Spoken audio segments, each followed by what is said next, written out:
Hemos llegado ya al último capítulo, el 20º capítulo de esta historia de la Iglesia Católica.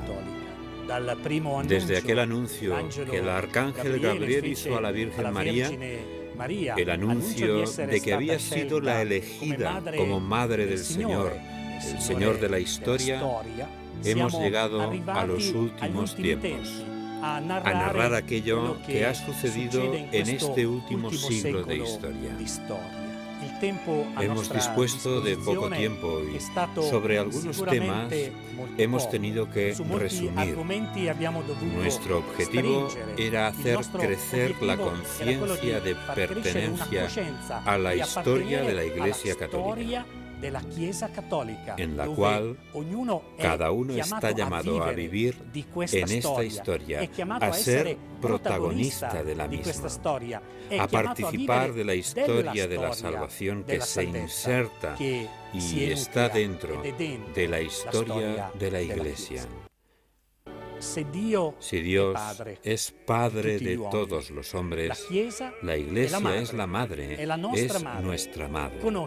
Conocerla, profundizar, saber cuál es nuestro recorrido, creo que nos convierte en cristianos y católicos adultos, capaces de caminar con la cabeza bien alta, que saben decir de verdad a los demás dónde han nacido y cuál es el seno dentro del cual son generados continuamente.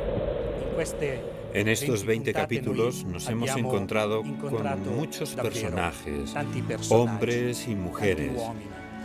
Hemos encontrado muchos católicos que han gastado su vida y podemos todavía escuchar aquel grito, aquellas palabras acertadísimas de Juan Pablo II. No tengáis miedo, abrid las puertas a Cristo. Podríamos decir, no tengáis miedo, conozcamos la historia de nuestra Iglesia. Es el año 1903. En el cielo vuelan los primeros dirigibles. En América, los hermanos Wright hacen volar el primer aeroplano. Henry Ford funda su fábrica de automóviles e irrumpe la era moderna en la vida cotidiana. En agosto de 1903, el Papa es Pío X. El patriarca de Venecia, cardenal Giuseppe Sarto, llega al solio pontificio tomando el nombre de Pío X.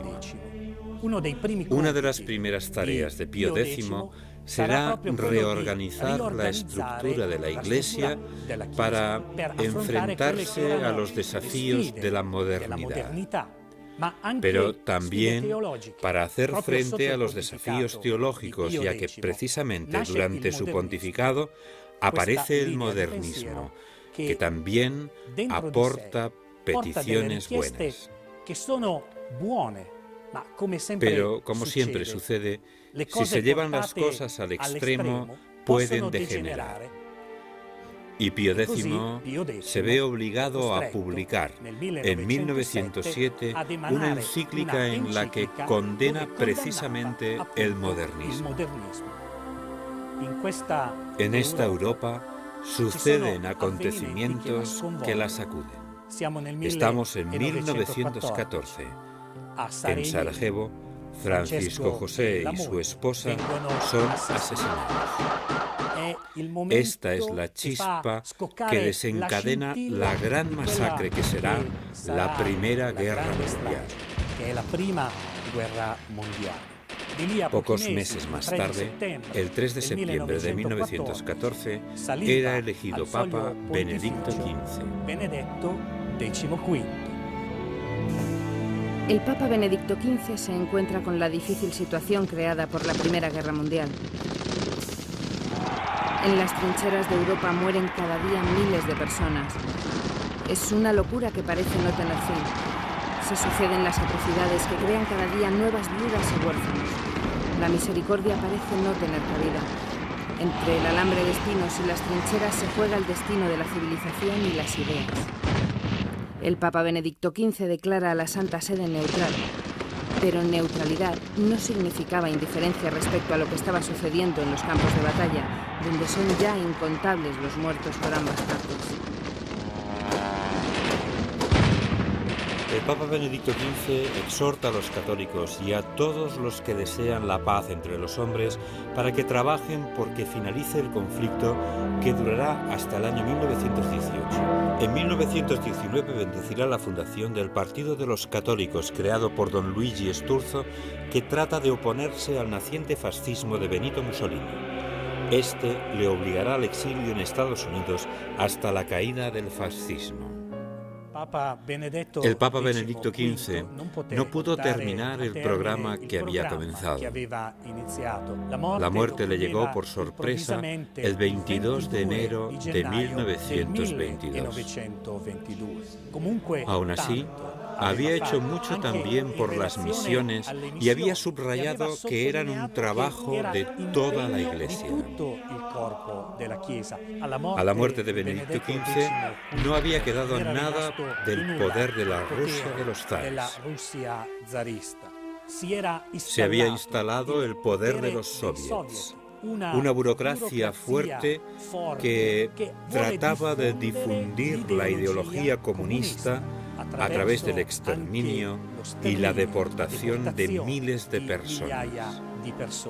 Un poder que trata de convertirse en un orden que ciertamente no es secundario tampoco para el nazismo. En este complejo escenario en el que el comunismo y el fascismo buscan la hegemonía del poder mundial, llega al trono de Pedro el Papa Pío XI, el día 12 de febrero de 1922.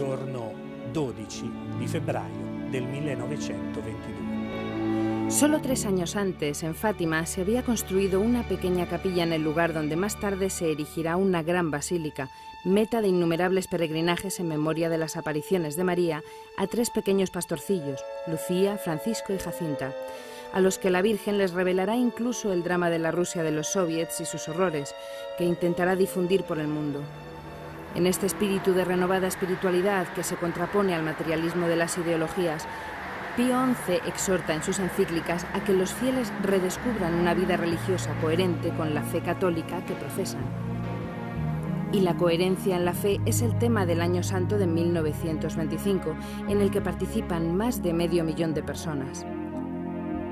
Y precisamente por ello, a finales del Año Santo de 1925, Pío XI instituye la fiesta de Cristo Rey, Señor de todo el mundo. También Pío XI canoniza santos como Teresa de Lisieux, Roberto Bellarmino, Alberto Magno, Bernadette y Tomás Moro, así como Juan Bosco. Y siempre este mismo Papa instituye la Jornada Mundial de las Misiones, que desde entonces se celebra en el último domingo de octubre de cada año. Mientras tanto, en la Unión Soviética, la lucha contra los creyentes es despiadada. Masacres, deportaciones, cierre de iglesias. En realidad, se quería un hombre desarraigado de su propia historia, de las propias tradiciones. Pero nosotros sabemos que es imposible borrar del corazón del hombre el deseo de Dios que le empuja a hacerse las preguntas más profundas que un hombre puede hacerse. ¿Quién soy? ¿De dónde vengo? ¿Qué estoy haciendo? Aquellos años entre 1920 y 1930 se ven surcados por una gran crisis que afecta a toda la economía. En Alemania, los intentos de la izquierda de hacerse con el poder fracasan. Y en las masas desorientadas y atrapadas entre la crisis económica y la incapacidad de una real y democrática dirección política, la propuesta que hace la ideología nazi de una sociedad de elegidos encuentra terreno abonado. Hitler, como Mussolini, utiliza hábilmente la propaganda y crea la ilusión en la clase obrera de que son fuertes y poderosos. Manejando al pueblo, estas dos ideologías logran una obediencia ciega que fue utilizada en beneficio de los mismos grandes grupos industriales y financieros que habían favorecido su ascenso. Y en aquellos años oscuros para la humanidad conservaron y acrecentaron su fuerza, indiferentes, si no cómplices, del exterminio de millones de hebreos. Los nazis trituran muertos en los campos de exterminio. Los comunistas aniquilan poblaciones y asesinan a cientos de miles de disidentes en los gulags del norte de Rusia. La guerra, la Segunda Guerra Mundial, aún no había comenzado, pero todo hace presagiar la tragedia a la que se verá arrastrado todo el planeta. En Italia, Pío XI, a través de la Acción Católica, trata de dar una respuesta a la inquietud que surge en el mundo católico. En Francia, muchos intelectuales, entre ellos Jacques Maritain y su esposa Raisa, dedican sus energías a ello. La pregunta podemos formularla así: ¿pueden los católicos dar una respuesta adecuada a la crisis que está atravesando el mundo? Pero Pío XI tenía otro problema más que resolver, y este era regular a través de un concordato con Italia la cuestión del territorio vaticano, para lo cual el gobierno italiano tenía que reconocer la soberanía del sumo pontífice en su pequeño estado. El 11 de febrero de 1929, Mussolini y el cardenal Gasparri firman los Pactos Lateranenses. El Estado de la Ciudad del Vaticano tiene desde este momento pleno reconocimiento jurídico. 2 años antes de que terminase el pontificado de Pío XI, se leyó en todas las iglesias alemanas una encíclica del Papa que condenaba al régimen nazi. Era el 21 de marzo de 1937. En la encíclica se decía que ni raza ni pueblo pueden violar los derechos individuales de las personas. Fue una encíclica en la que se involucró de manera especial el entonces secretario de Estado, Eugenio Pacelli, que había sido nuncio en Alemania y que pronto será el Papa Pío XII, dirigiendo la Iglesia Católica durante toda la Segunda Guerra Mundial.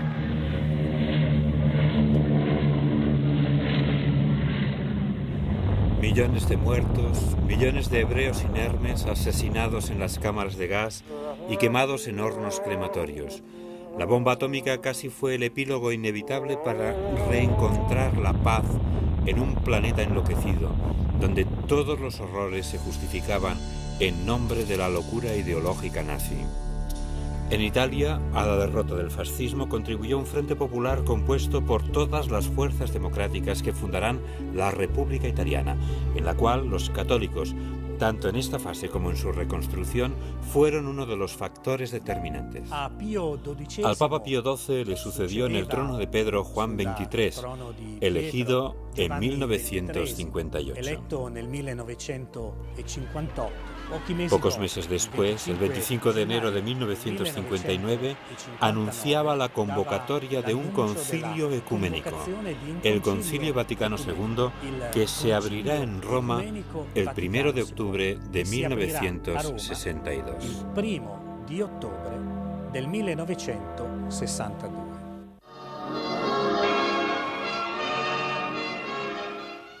El 1 de octubre del año del Señor de 1962 se abre el Concilio Ecuménico Vaticano II. El Concilio Ecuménico es un órgano extraordinario de magisterio y gobierno que reúne solemnemente a todo el cuerpo episcopal de la Iglesia Católica bajo la presidencia y autoridad suprema del Pontífice de Roma.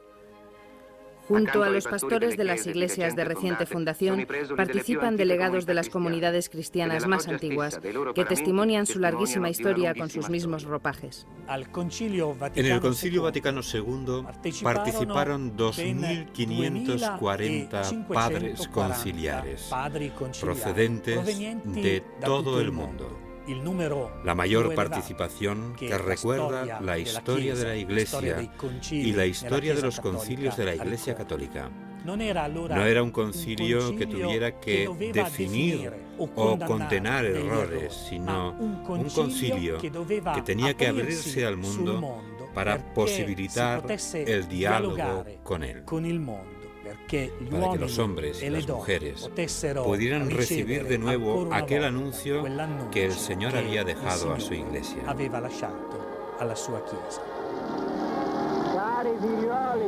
Queridos hijos, escucho vuestras voces. La mía es una sola, pero resume la voz del mundo entero. Aquí está representado todo el mundo. Se diría que incluso la luna se ha apresurado esta noche a mirar este espectáculo que ni siquiera la Basílica de San Pedro, con sus 4 siglos de historia, ha contemplado nunca. Mi persona no cuenta nada. Es un hermano que os habla, convertido en padre por voluntad de nuestro Señor. Así que deseo que recibáis la bendición que os doy y mi deseo de que paséis una buena noche. Volviendo a casa, veréis a vuestros hijos, acariciadlos y decidles que es una caricia de parte del Papa. El 8 de diciembre de 1962, Juan XXIII cerraba la primera parte del concilio, pero no lo reabrió. En junio de 1963 moría ante la conmoción de todos. El 21 de junio de 1963 es elegido Papa Giovanni Battista Montini, tomando el nombre de Pablo VI, y reabrirá el Concilio Vaticano II el 29 de septiembre de 1963, introduciendo importantes reformas procedimentales como la admisión de laicos como oyentes y el nombramiento de 4 moderadores. El Concilio Vaticano II introduce novedades en la Iglesia, pero la principal novedad es la misma definición de Iglesia, que es el cuerpo de Cristo, el pueblo de Dios donde todos son llamados a anunciar el Evangelio. Todos están llamados a la santidad. Todos son llamados a acoger las enseñanzas que provienen del mismo Cristo. Pablo VI es el primer papa que realiza grandes viajes. La Iglesia es ya universal, tanto física como espiritualmente. Está presente por todo el planeta.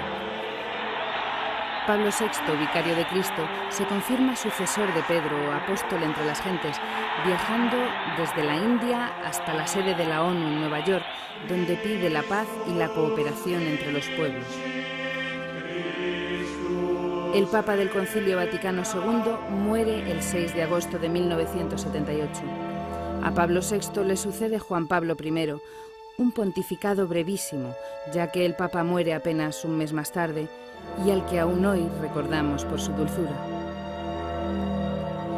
El 16 de octubre de 1978 llega de Cracovia, Polonia, Karol Wojtyła. Es elegido Papa tomando el nombre de Juan Pablo II. El Papa venido de la Polonia aún dominada por el régimen comunista muestra inmediatamente su profundidad espiritual. Su memorable discurso de apertura enciende y une a todos los católicos. Juan Pablo II viaja por todos los rincones de la tierra, y a su encuentro acuden millones de personas que encuentran en él palabra de esperanza y de fe. Habla de los problemas, de la paz, del genocidio de los pueblos, de las problemáticas que conllevan la genética o la contaminación. Los pueblos le escuchan. Solo a través de la humanidad de Jesucristo, el Hijo de Dios, se descubre quién eres. Es un humanismo nuevo, la reproposición de aquel humanismo cristiano que es y será siempre el fundamento de una sociedad, de la unidad entre hombres de todas las lenguas y razas, porque el fundamento de este humanismo es la persona de Jesucristo. Abrid de par en par las puertas a Cristo, a su potestad salvadora. No tengáis miedo. Juan Pablo II nos ha enseñado, y Benedicto XVI sigue enseñándonos, que si el hombre abandona el cristianismo, no ve en el prójimo al Hijo de Dios, al amado del Padre, sino que solo ve a un competidor, a alguien que debe ser eliminado, no a alguien que debe ser amado. Porque unidos es como se forma la única familia de los hijos de Dios. Hoy el Santo Padre Benedicto XVI nos señala el camino para ser hombres nuevos, hombres de paz, que muestren día a día su dimensión cristiana, porque la Iglesia, su historia, podrá ser una historia de crecimiento, de desarrollo, de auténtico progreso, si encuentra cristianos con la valentía para santificarse en la oración, en la entrega de sí mismos. Como el ejemplo que nos ha dado en los últimos tiempos Juan Pablo II, con su fuerza anunciadora, con su fuerza de hombre de fe, con su fuerza de hombre de oración. Así podremos influir en la historia a través de la santidad personal otorgada a cada uno de nosotros por Cristo Salvador, Rey eterno.